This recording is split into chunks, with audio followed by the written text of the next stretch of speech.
It's going to be soggy at times on Friday. Good Thursday night, East Tennessee. David Aldrich, Captain Accurate here from the Captain Accurate Weather Command Center. Well, we've had a lot of active weather today. You didn't have to go till Friday to see it. You had it today. We have flash flood warnings till 7:15 Central for parts of Fentress County. We had a tornado warning in parts of Van Buren, Tennessee, and other parts of Middle Tennessee. It's been a very active night, and it was a very tumultuous, if not disastrous night in parts of eastern Kentucky last night, where they picked up 6 to 12 inches of rain. Multiple rescues. I believe at least 8 people have passed away and more are missing.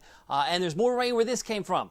Places like St. Louis, Evansville, all that moisture working its way here, we have more flooding concerns. Difference between a watch and a warning, and sometimes it's a fair question to ask. Be prepared if you're under a watch. You may not be getting the rain when the watch is issued, but you want to be prepared, much like a Boy Scout or a Cub Scout. If you're under a warning, that means flash flooding is actually taking place now, and you need to take action. Without hesitation, you need to take action, as we've lost some folks just in the last 24 hours in Kentucky due to the flooding. Almanac, 90 degrees today. We hit 90 once again. I was expecting 89. Oak Ridge hit 89. Normal high 88. We picked up so far 0.69 inches. We'll be adding to that total. We did hit 91 in Athens, 90 in Tellico Plains, 89 Kingston, Oak Ridge, and 90 in Morristown today. Now, if you're adding them up, we are closing in. It's not even the end of July yet. We are closing in on the average type of summer. We see about a month's worth, 34 days to be precise. So 12 days of July is the most abundant month for 90-degree days, followed by August with 10.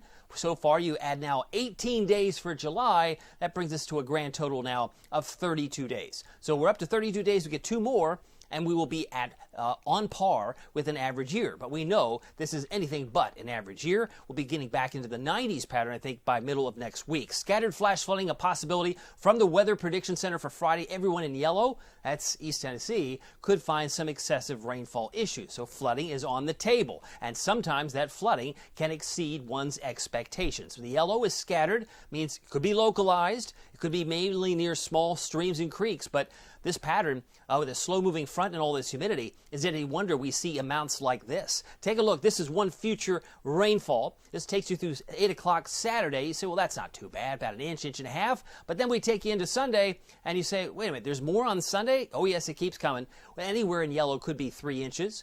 Could be locally higher than 3. Could be 4. Could be 5. Like I said, it was 6 to 12 in eastern Kentucky. May that not be the canary in the coal mine. If that same pattern is headed here and going to stall, we need to be on our guard. Future rainfall, the second look at it, I should say, puts out 4 inches. Oh, okay, so I wasn't just making up 4 inches. Look, 4.5, maybe 4 1/3 around Kingston.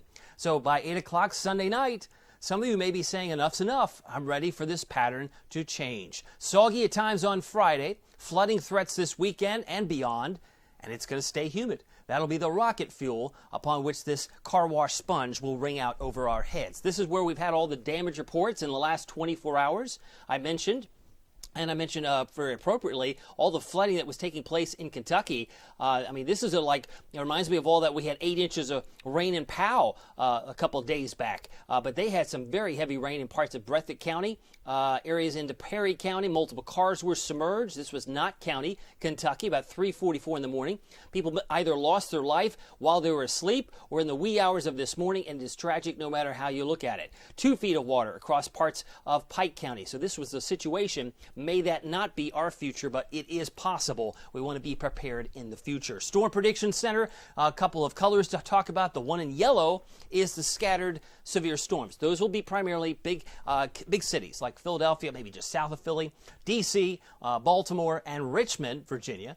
But closer to Tennessee, it's just the dark green, which would mean isolated severe storms. We could get some damaging wind, not expecting tornadoes, but then again, we had a tornado warning in places like Van Buren County this evening. Isolated severe storms a possibility on Friday. Now, let me show you the futurecast. What's going to drive all this is an approaching front that will be stalling, and you can see that. By 11 o'clock tonight, it's northwest of Bowling Green. It really fires up in Louisville, possibly around Lexington and eastern sections of Kentucky where they don't need it. First thing tomorrow morning, Yeah, oh, no. Yeah, they don't need to see this. And it lingers there, again, by noon. It's also into Knoxville. It's into parts of the Plateau. It's in parts of the Smokies. So that's why I say soggy at times. It may not last every hour of the day, but there's the potential, especially if this boundary has a mind of its own and decides to slow down. And it's likely to do so, because then it becomes the railroad track upon which more showers and storms come in on Saturday. If it moves a little bit further south of Chattanooga, that could be a good thing.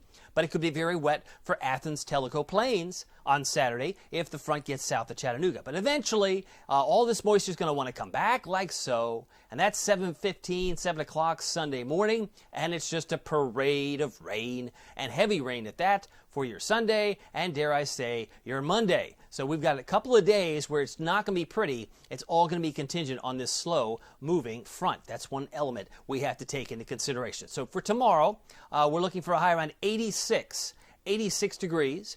Showers and storms increase. It'll be humid. I should mention tonight we're down to 72. So I may have missed that graphic. I did. 72 is the low tonight, but tomorrow 86. Showers and storms increase. It'll be humid. Winds 5 to 15.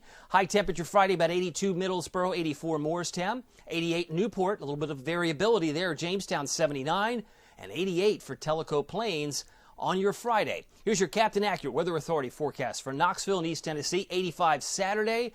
I've reduced the chance of rain on Saturday to 60%, as most of it Saturday could be south of I-40.